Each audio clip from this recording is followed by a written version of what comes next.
Not for profit ഓർഗനൈസേഷന്റെ കാര്യമാണ് ഇനി നമുക്ക് ഡിസ്കസ് ചെയ്യാനുള്ളത്. ഇതിന് മേലെ പറഞ്ഞ കാര്യങ്ങളൊക്കെ പ്രോഫിറ്റ് മേക്കിംഗ് കമ്പനിയുടെ കാര്യമാണ്. അതായത് ഈവൺ ഷെയർ ഹോൾഡേഴ്സിന്റെ വെൽത്ത് മാക്സിമൈസ് ചെയ്യുന്ന കാര്യം പോലും പറഞ്ഞിരിക്കുന്നത് പ്രോഫിറ്റ് മേക്കിംഗ് കമ്പനിയുടെ ഒബ്ജക്റ്റീവ് ആണ്.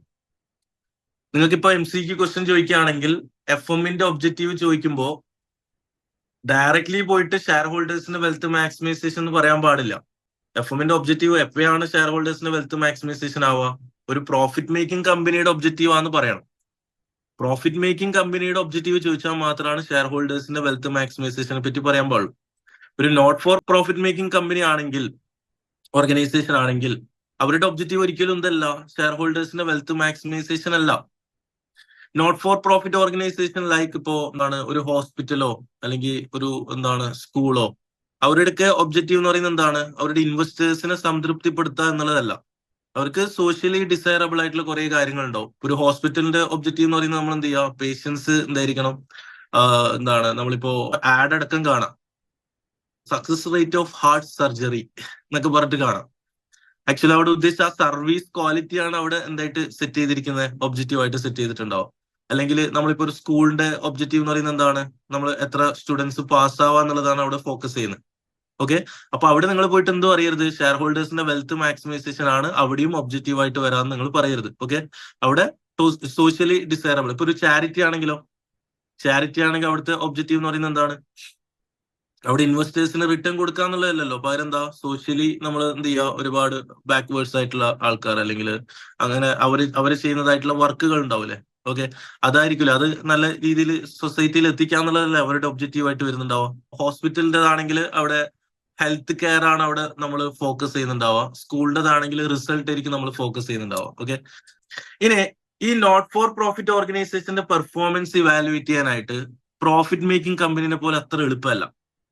ഇപ്പൊ പ്രോഫിറ്റ് മേക്കിംഗ് കമ്പനിയാണെങ്കിൽ നമുക്ക് എന്ത് ചെയ്യാം? ഷെയർ ഹോൾഡേഴ്സിന്റെ DPSോ അല്ലെങ്കിൽ ഷെയർ പ്രൈസോ ക്യാപിറ്റൽ ഗെയിനോ അങ്ങനെയൊക്കെ നോക്കാം. പക്ഷെ നോട്ട് ഫോർ പ്രോഫിറ്റ് ഓർഗനൈസേഷന്റെ ഒബ്ജക്റ്റീവ് അത്തരത്തിലുള്ളതല്ല. അപ്പൊ ആ ഒബ്ജക്റ്റീവ് നമ്മൾ എന്ത് ചെയ്യുക? അച്ചീവ് ചെയ്യുന്നുണ്ടോ എന്ന് ചെക്ക് ചെയ്യാനായിട്ട് നമ്മൾ യൂസ് ചെയ്യുന്ന വൺ ഓഫ് ദി ടൂൾ ആണ് വാല്യൂ ഫോർ മണി എന്ന് പറയുന്ന ടൂൾ. ഇവാലുവേറ്റ് ചെയ്യാൻ വേണ്ടി യൂസ് ചെയ്യുന്ന ഒരു മെത്തേഡാണ്. ഏതുപോലെ ലൈക്ക് നമ്മൾ പ്രോഫിറ്റബിലിറ്റി മെഷർ ചെയ്യാൻ വേണ്ടി പ്രോഫിറ്റബിലിറ്റി റേഷ്യോസ് യൂസ് ചെയ്യുമെന്ന് പറഞ്ഞിട്ടുണ്ട്.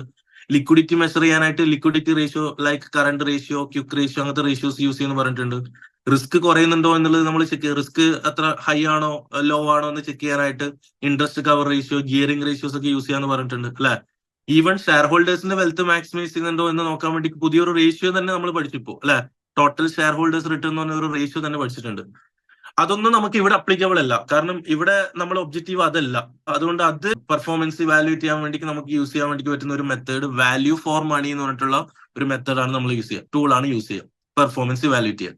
വാല്യൂ ഫോർ മണിയിൽ ഇമ്പോർട്ടന്റ് ആയിട്ട് 3E ആണ് വരുന്നത്. 3Es, അതായത് നമ്മൾ പെർഫോമൻസ് ഇവാലുവേറ്റ് ചെയ്യാൻ വേണ്ടി 3 കാര്യങ്ങളാണ് ചെക്ക് ചെയ്യേണ്ടത്. ഒന്ന് എക്കോണമി, രണ്ടാമത്തെ എഫിഷ്യൻസി, മൂന്നാമത്തെ എഫക്റ്റീവ്നെസ്. ഓക്കെ, ഈ 3 കാര്യങ്ങളും പരിഗണിച്ചിട്ടാണ് നമ്മൾ എന്ത് ചെയ്യുക? ഇങ്ങനത്തെ ഓർഗനൈസേഷനെ വാല്യൂ ചെയ്യുക. അതിനാണ് വാല്യൂ ഫോർ മണി എന്ന് പറയുന്ന മെത്തേഡ് കൊണ്ട് ഉദ്ദേശിക്കുന്നത്. ഓക്കെ, എക്കോണമി എന്ന് പറഞ്ഞു കഴിഞ്ഞാൽ നമ്മൾ ചെയ്യുന്ന കാര്യങ്ങൾ ഏറ്റവും ലോവസ്റ്റ് കോസ്റ്റ് തന്നെ ചെയ്യുക. എക്കോണമി എന്ന് പറഞ്ഞു കഴിഞ്ഞാൽ നമ്മൾ ചെയ്യുന്ന കാര്യങ്ങൾ എന്ത് ചെയ്യുക? ഏറ്റവും ലോവസ്റ്റ് കോസ്റ്റിൽ ചെയ്യുക. എഫിഷ്യൻസി എന്ന് പറഞ്ഞു കഴിഞ്ഞാൽ ആ ചെയ്യുന്ന ഇൻപുട്ടും ഔട്ട്പുട്ട് റിലേഷൻഷിപ്പ് എഫിഷ്യൻസി ആയിട്ട്, അതായത് വിത്ത് എക്സാമ്പിൾ വെച്ച് പറഞ്ഞുതരാം. എന്താണ് ഒരു ചാരിറ്റി പ്രൊവൈഡ് ചെയ്യുന്ന ഒരു എക്സാമ്പിൾ വെച്ച് പറഞ്ഞുതരാം. ഒരു ഹോസ്പിറ്റൽസിലേക്ക് പേഷ്യൻസിന് എത്തിക്കാൻ വേണ്ടിയിട്ടുള്ള ഒരു വെഹിക്കിൾ സർവീസ് പ്രൊവൈഡ് ചെയ്യുന്ന ഒരു ചാരിറ്റിയാണെന്ന് വിചാരിക്കാം. ജസ്റ്റ് ഇവിടെ കാലിക്കറ്റിലുള്ള ഒരുപാട് ഹോസ്പിറ്റൽസിലേക്ക് പേഷ്യൻസിന് എത്തിക്കുക, അതായത് ട്രാൻസ്പോർട്ടേഷൻ ബുദ്ധിമുട്ടുള്ള പേഷ്യൻസിന് എന്ത് ചെയ്യുക? ഓരോ ഹോസ്പിറ്റലിലേക്ക് എത്തിക്കുക എന്നുള്ളത് ഒരു സോഷ്യലി ഡിസൈറബിൾ ആയിട്ടുള്ള ഒരു ആക്ടിവിറ്റി ചെയ്യാന്ന് വിചാരിക്കാം. അപ്പോൾ ഇവിടെ എക്കോണമി എന്ന് പറഞ്ഞ ഉദ്ദേശിച്ച കാര്യം എന്താണ്? ഒരുപാട് വണ്ടി വേണം ഈ ഒരു സർവീസ് ചെയ്യാനായിട്ട്, ചിലപ്പോൾ ഒന്നിൽ കൂടുതൽ വണ്ടി വേണം. അപ്പൊ ഈ വെഹിക്കിൾ വാങ്ങാൻ വേണ്ടിക്ക് വരുന്ന ഒരു ചെലവ് ഉണ്ടാവുമല്ലോ. നോർമലി നമ്മൾ ചിലപ്പോൾ സെക്കൻഡ് ഹാൻഡ് വെഹിക്കിൾ ആയിരിക്കും പർച്ചേസ് ചെയ്യുന്നുണ്ടാവുക, അല്ലെങ്കിൽ പുതിയ തന്നെ ആയിരിക്കും പർച്ചേസ് ചെയ്യുന്നത്. അപ്പോൾ ഏറ്റവും ലോവർ കോസ്റ്റിൽ തന്നെ വണ്ടി പർച്ചേസ് ചെയ്യുകയാണെങ്കിൽ അതിനെ നമുക്ക് എക്കോണമി എന്ന് വിളിക്കാം. കോസ്റ്റ് കുറച്ചിട്ട് ചെയ്യുന്നതിനെ നമുക്ക് എന്ത് വിളിക്കാം? എക്കോണമി എന്ന് വിളിക്കാം. Doing things at a lower price. Okay അല്ലേ? അല്ലെങ്കിൽ നമുക്ക് എന്താ പറയാ, ഇപ്പോ ഹോസ്പിറ്റൽ ആണെങ്കിൽ നമുക്ക് എന്ത് ചെയ്യാം? സ്റ്റാഫിന് ഏറ്റവും ലോവർ കോസ്റ്റിൽ ലോവർ സാലറിയിലുള്ള സ്റ്റാഫിനെ അപ്പോയിന്റ് ചെയ്യുകയാണെങ്കിൽ അതിനെ എക്കോണമി എന്ന് വിളിക്കാം. ബിൽഡിംഗ് നമ്മൾ എന്ത് ചെയ്യുന്നു, കൺസ്ട്രക്ട് ചെയ്യുന്നു. അപ്പൊ ആ സമയത്ത് ഇൻഫ്ര ഒക്കെ നമ്മൾ അറേഞ്ച് ചെയ്യുന്ന സമയത്ത് ഏറ്റവും ലോവർ കോസ്റ്റത്തിന് അത് അറേഞ്ച് ചെയ്യാൻ പറ്റുകയാണെങ്കിൽ അത് എക്കോണമി എന്ന് വിളിക്കാം. എഡ്യൂക്കേഷൻ ഇപ്പോ ലക്ഷ്യ ഫോർ എക്സാമ്പിൾ, അവിടെ എന്താണ് ഫാക്കൽറ്റീസിനെയും സ്റ്റാഫിനെയും കോർഡിനേറ്റർക്ക് എന്ത് ചെയ്യാം, വളരെ ലോവർ പ്രൈസിൽ തന്നെ അപ്പോയിന്റ് ചെയ്യുകയാണെങ്കിൽ അതിനെ എക്കോണമി എന്ന് വിളിക്കാം. ഏറ്റവും ലോവർ പ്രൈസിൽ നമ്മൾ കാര്യങ്ങൾ ചെയ്യുന്നതിന് നമുക്ക് എക്കോണമി എന്ന് വിളിക്കാം. എഫിഷ്യൻസി എന്ന് പറഞ്ഞ ഉദ്ദേശിച്ചത് നമ്മൾ ഇൻപുട്ട് ഔട്ട്പുട്ട് റിലേഷൻ ആണ്. അതായത് സേ ഫോർ എക്സാമ്പിൾ 500 സ്റ്റുഡൻസിന് 10 ഫാക്കൽറ്റി ആണ് വേണ്ടതെന്ന് വിചാരിക്കാം. 500 സ്റ്റുഡൻസിനെ പഠിപ്പിക്കാൻ വേണ്ടിയിട്ട് 10 ഫാക്കൽറ്റീസിനെയാണ് ആവശ്യം എന്ന് വിചാരിക്കാം. ഇതെങ്ങനെയാണ് എഫിഷ്യൻസി കൂട്ടാൻ വേണ്ടിയിട്ട് എന്താ ചെയ്യേണ്ടത്? ഒന്നെങ്കിൽ ഇതേ ഫാക്കൽറ്റീസിനെ യൂസ് ചെയ്ത് 10 ഫാക്കൽറ്റീസിനെ യൂസ് ചെയ്ത് 500 സ്റ്റുഡൻസിന് 10 ഫാക്കൽറ്റി എന്നാ ഞാൻ പറഞ്ഞ കണക്ക് റേഷ്യോ ഒക്കെ അല്ലേ. ഇതേ ഫാക്കൽറ്റി 10 ഫാക്കൽറ്റിനെ വെച്ചിട്ട് 500 സ്റ്റുഡൻസിന് പകരം 600 സ്റ്റുഡൻസിനെ പഠിപ്പിക്കാൻ പറ്റിക്കഴിഞ്ഞാൽ അത് എഫിഷ്യൻസിയാണ്. നേരത്തെ 10 ഫാക്കൽറ്റിനെ കൊണ്ട് 500 സ്റ്റുഡൻസിനെയാണ് പഠിപ്പിക്കുന്നെങ്കിൽ ഇതേ 10 ഫാക്കൽറ്റിനെ കൊണ്ട് 600 സ്റ്റുഡൻസിനെ പഠിപ്പിക്കാൻ വേണ്ടി പറ്റുകയാണെങ്കിൽ അത് എഫിഷ്യൻസിയാണ്. വിത്തൗട്ട് കോംപ്രമൈസ് ദ ക്വാളിറ്റിയിൽ വ്യത്യാസം ഇല്ലാതെ doing things the right way. Okay, ചെയ്യുന്ന കാര്യത്തിൽ എന്ത് ചെയ്യുക, എഫിഷ്യന്റ് ആവാന്ന് പറഞ്ഞു കഴിഞ്ഞാൽ കോസ്റ്റ് റിഡ്യൂസ് ചെയ്തുകൊണ്ട് ചെയ്യുക, അല്ലെ, അല്ലെങ്കിൽ ഇൻപുട്ട് കുറച്ചുകൊണ്ട് ചെയ്യുക, അങ്ങനത്തെ കാര്യങ്ങളാണ്. അല്ലെങ്കിൽ ഇങ്ങനെ പറയാം, നേരത്തെ പറഞ്ഞല്ലോ 10 ഫാക്കൽറ്റിനെ കൊണ്ട് 500 സ്റ്റുഡൻസിനെ ക്ലാസ് എടുക്കുന്നതിന് അത് ഒരു 8 ഫാക്കൽറ്റിനെ കൊണ്ട് അതേ 500 സ്റ്റുഡൻസിന് ക്ലാസ് എടുക്കുക എന്ന് പറഞ്ഞു കഴിഞ്ഞാൽ എഫിഷ്യൻസി തന്നെയാണ്. ഒന്നെങ്കിൽ ഇൻപുട്ട് റിഡ്യൂസ് ചെയ്തിട്ട് നമുക്ക് എന്ത് ചെയ്യാം, ഔട്ട്പുട്ട് ഉണ്ടാക്കാൻ പറ്റുക, അല്ലെങ്കിൽ ഔട്ട്പുട്ട് ഇൻക്രീസ് ചെയ്യുക. സെയിം ഇൻപുട്ട് യൂസ് ചെയ്തിട്ട് ഔട്ട്പുട്ട് ഇൻക്രീസ് ചെയ്യിപ്പിക്കുന്ന ഒന്ന് തന്നെയാണ് എഫിഷ്യൻസി തന്നെയാണ്. അതുകൊണ്ട് അധികം നമ്മൾ പെർ യൂണിറ്റ് ആയിരിക്കും കണക്ക് പറയാം. പെർ യൂണിറ്റ് ഇന്ന് കോസ്റ്റ് പെർ ഔട്ട്പുട്ട് എന്നുള്ള രീതിയിലായിരിക്കും നമ്മൾ എഫിഷ്യൻസിക്ക് സാധാരണ മെഷർ ചെയ്യാറ്. ഇപ്പൊ ഹോസ്പിറ്റലിലത്തെ ഇപ്പൊ നേഴ്സിന്റെ കോസ്റ്റ് എന്താണ് പെർ പേഷ്യന്റ്, ഡോക്ടറിന്റെ കോസ്റ്റ് പെർ പേഷ്യന്റ്, ആ രീതിയിൽ നമ്മൾ ഹോസ്പിറ്റലിൽ മെഷർ ചെയ്യുകയാണെങ്കിൽ അത് എഫിഷ്യൻസിയാണ്. നേരെ മറിച്ച് ഒരു ഓപ്പറേഷന് വേണ്ടിക്ക് വരുന്ന ചെലവ് എന്ന് പറയുന്നത് എക്കോണമിയാണ്. ഒരു ഓപ്പറേഷന് വേണ്ടിക്ക് വരുന്ന ചെലവ് എന്ന് പറഞ്ഞു കഴിഞ്ഞാൽ അത് എക്കോണമിയാണ് ഉദ്ദേശിച്ചത്. നേരെ മറിച്ച് നമ്മളെ ഒരുപാട് പേഷ്യൻസ്, അവിടെ പേഷ്യൻസ് ആണല്ലോ നമ്മൾ ഫൈനലി ഫോക്കസ് ചെയ്യുന്നത്.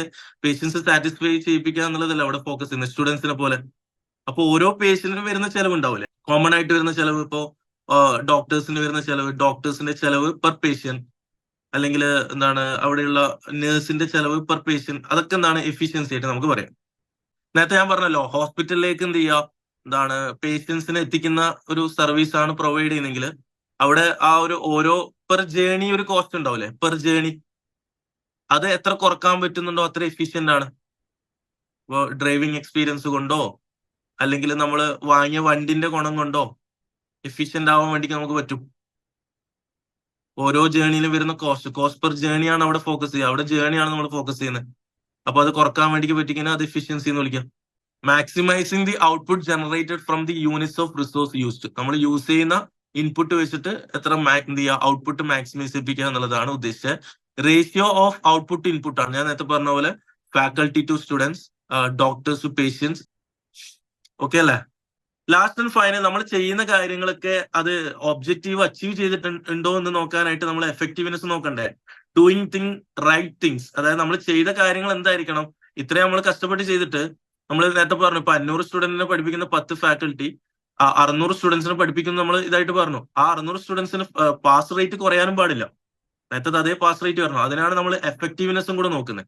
ആദ്യത്തെ രണ്ടെണ്ണം നോക്കി കോസ്റ്റ് കുറച്ചിട്ട് നമ്മൾ ഇൻപുട്ട് ഇൻട്രൊഡ്യൂസ് ചെയ്തു, അതിനെ കൊണ്ട് ഔട്ട്പുട്ട് ജനറേറ്റ് ചെയ്തു. ഇനി ആ ജനറേറ്റ് ചെയ്ത ഔട്ട്പുട്ട് നമ്മൾ ഉദ്ദേശിക്കുന്ന ഒബ്ജക്റ്റീവ് മീറ്റ് ചെയ്യുന്നുണ്ടോ നോക്കണ്ടേ. അതിനാണ് എഫക്റ്റീവ്നെസ് എന്ന് വിളിക്കുക.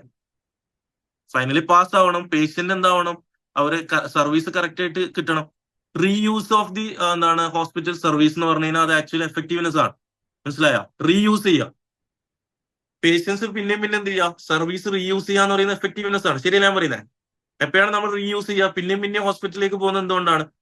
രണ്ട് രീതിയിലുണ്ട്. ഒന്ന് നമ്മളെ എന്താണ് ഇത് മാറാത്തോണ്ട്, രോഗം മാറാത്തോണ്ട് പിന്നെയും പോകും, അതല്ല ഉദ്ദേശിച്ചത്.